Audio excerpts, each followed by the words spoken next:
Кытайда кыргызстандыктардын арасында футбол боюнча элчиликтен кубогу уюштурулат. Мелдеш 1-майдан 3-майга чейин Пекинде өтөт. Бул туурасында Кытайда билим алган студенттерден түзүлгөн Патриот Кейжу коомдук бирикмесинин өкүлдөрү билдирди. Таймашка Кытайдын ар кайсыл шаарында жашап, иштеп жана билим алган жаштар жана дүйнөнүн булуң бурчунан келген кыргызстандыктар катышса болот. Футбол мелдешинен тышкары Кыргызстан жөнүндө тасмалар дагы көрсөтүлөт. Меймандар өлкөнүн туристтик мүмкүнчүлүктөрү, кол өнөрчүлөрдүн көргөзмөсүнө жана кыргыз маданият өкүлдөрү койгон концертке күбө болот. Ошондой эле Пекинге саякатта жасай алат. Футбол оюнуна катышуучу топторду каттоо 15-апрелге чейин жүргүзүлөт. Иш-чара саясат, диний жана каржылык максатты көздөбөйт.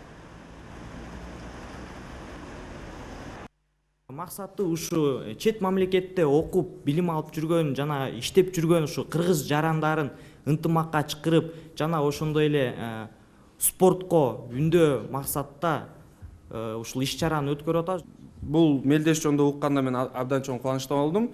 Негизи биз футболчулар, биз спортсмендер мындай мелдештерди чет мамлекетте өткөндө биз дайыма колдойбуз.